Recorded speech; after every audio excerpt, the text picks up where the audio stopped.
환우 및 그 가족 여러분 안녕하십니까? 우리 환우들이 투병을 위해 갖고 가장 지켜야 될 여러 가지 사항이 있지 않습니까? 제가도 이제 지켜나가는 그런 사항들, 제일 먼저 암이라는 병이 걸리면은 우리나라는 이제 나는 죽었구나 하는 생각을 하지만 외국에서는 이제 내가 생활 패턴을 바꿔야 되겠다 하는 생각을 갖는다고.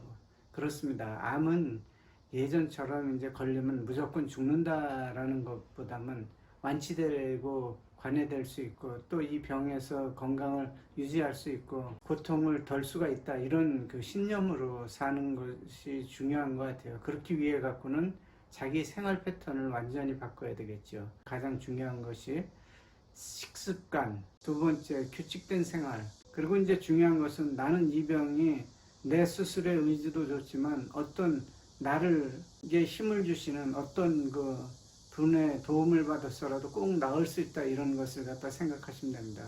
저는 이제 천주교 신자로서 하느님을 믿고 하느님께 이제 기도를 많이 하고 그러지만 비단 이제 또 불교를 다니시는 분들도 부처님께 기도하는 마음으로 의지하면서 열심히 하면 될 것 같아요. 저는 이제 하느님을 믿기 때문에 아침에 일어나면은 5시 나가면서 꼭 묵주를 들고 나갑니다. 그래가지고 이제 천주교에서는 이제 그 묵주 기도라는 것이 있습니다. 그 기도를 갖다 통하면서 나를 갖다 창조해 주신 하느님께 나를 내맡기면서 나에게 믿음을 주셔서 감사하고 또 오늘 하루도 이렇게 건강한 몸으로 하루를 시작하게 해준 것에 대해서 감사하던 그 믿음으로써 기도를 합니다. 그러면은 그 마음이 그렇게 상쾌하고 좋을 수가 없어요. 뭔가 굳건한 믿음에 있어가고. 제가 이 병을 갖다 이제 여러 번 강조를 드렸지만 작년 1월 3일 날 이제 알게 되었어요. 정년퇴직은 이제 3일 만에 이제 이 병을 갖다 앓게 됐습니다. 그러니 맨 처음에는 굉장히 답답하더라고요. 억울도 하고, 왜 이제 정년퇴직을 하고 남은 시간 좀 가족이랑 여행도 하고 이제 좀 즐기면서 이제 제2의 인생을 시작해보고 싶었는데, 이거 뭐 그 제2의 인생 시작도 하기 전에 이런 그냥 어마어마한 병이 나에게 왔다니 하니까 마음이 너무 답답하고 고통스러웠습니다. 그래서 산에 올라가 마음껏 소리도 지르고 막 이랬어요. 그냥 고함도 질러보고 뭐하고. 그렇지만 그렇다고 그래가지고 풀어지진 않고 가만히 있으면 있을수록 또 답답해졌습니다. 그래갖고 이제 있으면서 그 모든 걸 하느님께 맡기기로 하였죠.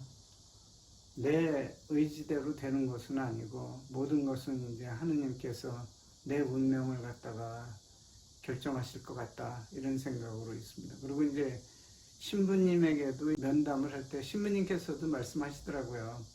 의학이 발달을 했으니까 암만 이제 머리에 어려운 뇌종양이고 뭐 교모세포종이고 이렇다 하더라도 서울의 의사분들은 사람 고치는 기술자니까 몸을 갖다가 잘 고쳐줄 것이다. 그렇지만 운명은 하느님께서 결정하시는 거니까 하느님께 맡기고 열심히 기도를 하자, 뭐 이렇게 말씀하시더라고요. 그 말이 엄청 도움이 되었습니다.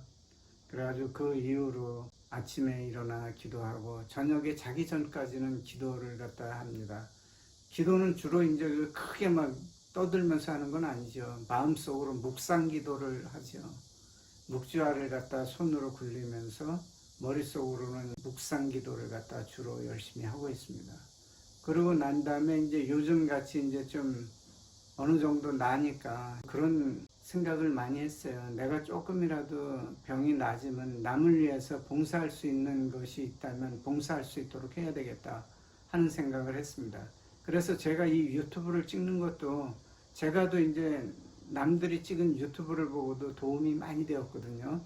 그렇기 때문에 제가 어떤 뭐 물리적인 이익을 편취하거나 뭐 이러기 위해 갖고 유튜브를 찍기보담도 어렵거나 저 같은 이런 그 상황에 부딪히신 분들도 제 유튜브를 보시면서 희망을 찾고 또 이루었으면 좋겠다 하는 마음에서 이 유튜브를 찍게 된 것입니다.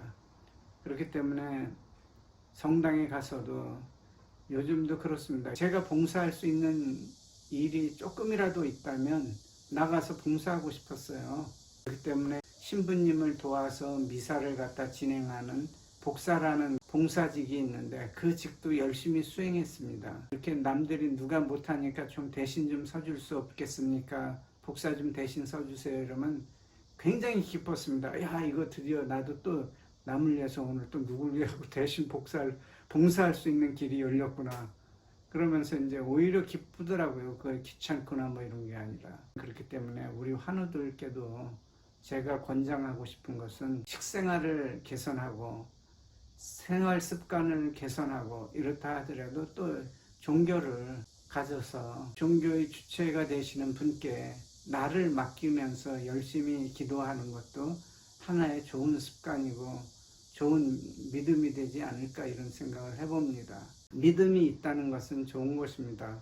그렇다고 제가 뭐 어떤 이제 그 선교를 열심히 하고 이런 거 한 적도 없었습니다. 저는 사실 남에게 예수님 믿으세요 이러면서 이제 그 권하기가 참 좀 쑥스럽더라고요. 그래가지고 이제 그 자매님들 뒤에 따라다니면서 그냥 인사만 한번 꾸벅꾸벅 하면서 이래 말했는데, 여러분 환우님들에게도 적극 권장하고 싶은 것은 우리가 종교를 갖고 있고 영적으로 그 종교를 믿으면서 있다는 것은 굉장히 좋은 것이다. 이렇게 강조드리고 싶어요. 제가 좋아하는 성경 문구 한 구절이 있습니다. 그것을 여러분에게 이제 잠시 말씀드리자면 빌립비서 4장 13절에 있는 말씀이신데요. 나에게 힘을 주시는 분 안에서 나는 모든 것을 할 수 있습니다. 이것입니다. 그렇기 때문에 나에게 이제 힘을 주시는 분이 있으니까 저는 이제 모든 것을 할 수 있다라는 그 자신감이 듭니다. 이 구절을 늘 머릿속에 가지면서 오늘도 열심히 치유에 임하고 있으며 또 남들에게도 자신 있게 말합니다. 뭐든지 자기가 하고자 한다면 할 수 있을 것 같다. 그리고 이게 또 우리가 알고 있는 통일신라 시대의 고승 원효대사 아시죠? 원효대사도 당나라로 의상과 함께 깨달음을 얻으려 이제 유학을 떠나려다가 경기도 평택쯤 가는 곳에서 비가 오고 이러는 와중에 외딴 집에 들어가 이제 물을 마십니다. 아침에 일어나 보니까 그 집은 이제 무덤이었고 그렇게 맛있게 마신 물은 해골바가지에 고여있는 썩은 물이었습니다. 아침에 구토가 나고 막 이랬지만도 그는 거기서 깨달음을 얻습니다. 아, 생각이 나름대로 달렸구나 하는 게 아주 일체유심조라고 모든 일은 생각하기에 따라 달려있다라는 것을 듣고 당나라의 유학을 포기하면서 신라의 그 불교를 대중불교로 이렇게 많이 다니면서 전국 사찰을 많이 건립을 하죠. 그렇듯이 비단 꼭 제가 이제 그 천주교를 다니기 때문에 천주교만 믿어야 됩니다. 이것보다는 우리 마음에 모든 것은 달려있고 있으니까 불교든 천주교든 아니면 이제 개신교든 뭐 여러분들이 믿음을 한 가지씩은 갖고 있는 거 적극 권장하고 싶습니다. 하여간 여러분들 우리는 모두 건강해져야 됩니다. 그리고 다시 한번 강조드리지만 우리가 앓고 있는 이 질환은 남이 나에게 전해준 바이러스로 인해 아주 뭐 감염된 질병이 아니라 자기 스스로 만들어낸 대사질환입니다. 그렇기 때문에 이 병을 고치기 위해 갖고는 말씀드린 대로 식습관, 생활습관, 생각 모든 것을 바꾸지 않으면 될 수가 없는 거예요. 모두 다 건강해지는 그날까지 우리 모두 화이팅 하면서 오늘 하루도 열심히 살도록 합시다. 자, 화이팅! 화이팅! 화이팅! 감사합니다.